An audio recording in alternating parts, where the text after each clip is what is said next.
ఏంటత్తయ్య నిద్ర పట్టట్లేదా? నా సంగతి వదిలే విహారీ, నీకు నిద్ర పట్టట్లేదా? అదేంటత్తయ్య, ఏదో మంచినీళ్ళ కోసం దాహం వేసి వచ్చాను. ఎందుకు విహారీ ఇంకా దాస్తున్నావు?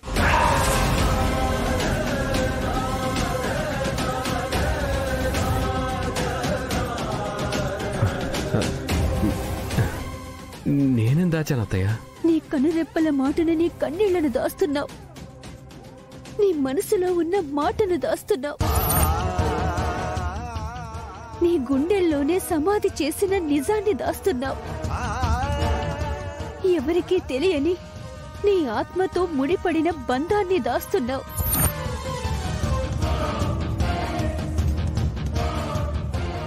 నాకేం తెలియదనుకుంటున్నావా విహారీ? నువ్వు నీతో పడుతున్న ఘర్షణ తెలుసు, నీ తలరాతని ఎదురుస్తూ పడుతున్న సంఘర్షణ తెలుసు.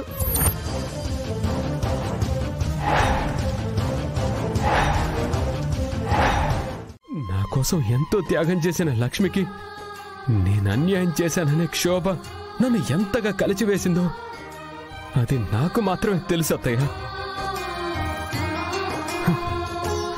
అత్తయ్య, ఇప్పుడు ఇన్ని రోజులకి నాకు రిలీఫ్గా ఉంది అత్తయ్య.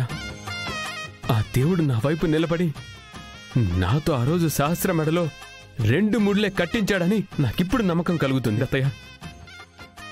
ఎవరికి నిజం చెప్పినా చెప్పకపోయినా, ఈ నిజం ఎవరికి తెలిసినా తెలియకపోయినా ఇప్పుడు నన్ను నేను క్షమించుకోగలుగుతున్నాను అత్తయ్య. సరే, మరి సహస్ర పరిస్థితి ఏంటి? అత్తయ్య, మనసులో ప్రేమ లేకుండా, అసలు నేను తనను భార్యగా అంగీకరించకుండా జీవితాంతం నాతో ఉండి బాధపడే కంటే ఏదో ఒకరోజు నిజం తెలియటమే కరెక్ట్ కదా. ఈ సమస్యకి పరిష్కారం ఏంటి విహారీ? పరిష్కారం ఏంటి అత్తయ్య? ఆ దైవ నిర్ణయం ఎలా ఉంటే అలా జరుగుతుంది. అంతేలే, పరిష్కారం లేని సమస్యలకి కాలమే సమాధానమిస్తుంది. కానీ లక్ష్మికి అప్పుడే చెప్పకు.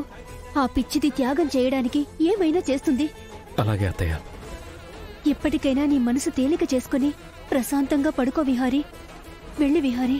సరే అత్తయ్య.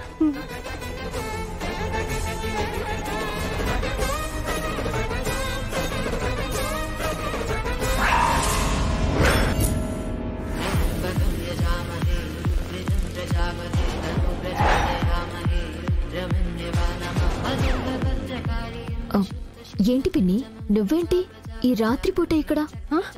మంచినీళ్ళ కోసం వచ్చాను సహస్ర. పిన్ని, బావ రూమ్ లో లేడు, నువ్వేమైనా చూసావా?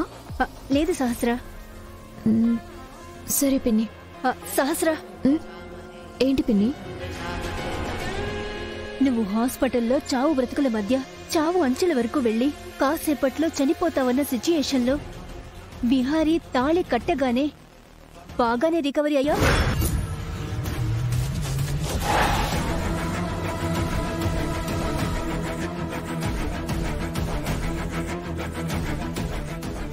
ఆ రోజు నిన్నలా చూసి ఈ రోజు ఇంత చలాకీగా తిరుగుతావని అస్సలు అనుకోలేదు. నీకు బాగానే నయమైంది. అంతా డాక్టర్ వల్లే. నిన్ను కాపాడిన డాక్టర్కి 25 కాదు 50 లక్షలిచ్చినా తక్కువే. అంతా బావ తాళి కట్టిన వేళ విశేషంలే పిన్ని. సరే, బావ వాష్రూమ్ లో ఉన్నాడేమో, చూడలేదు. ఉంటాను పిన్ని, గుడ్ నైట్.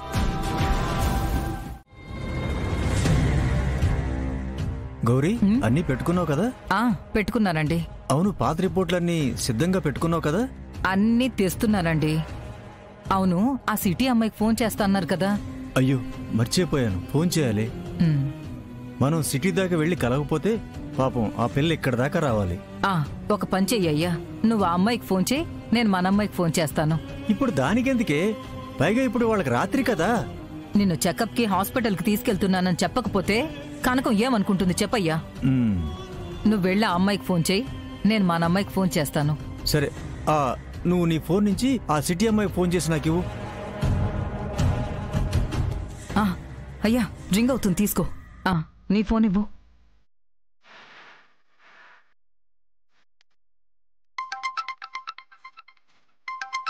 ఇదేంటి, ఈ ఆదికేశవ్ గారు ఫోన్ చేస్తున్నారు? హలో. అమ్మా సహస్రా.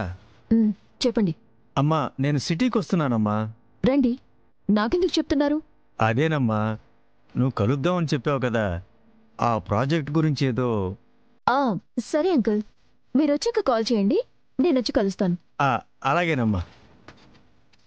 అది పాపం బిజీగా ఉందేమో.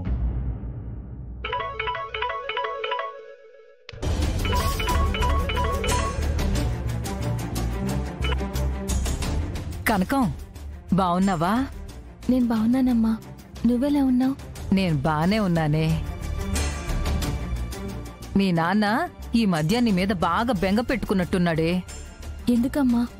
అప్పుడప్పుడు నాన్నతో మాట్లాడుతూనే ఉన్నాను కదా. ఏమోనే, నువ్వేమైనా బాధగా ఆయనతో మాట్లాడావా? అదేం లేదమ్మా, నేను బానే మాట్లాడాను. ఏంటోనే, ఆయన నిన్ను బాగా తలుచుకుంటున్నారు. బెంగో ఇంకేంటో తెలియదు కానీ ఆయాసం కూడా ఎక్కువైంది.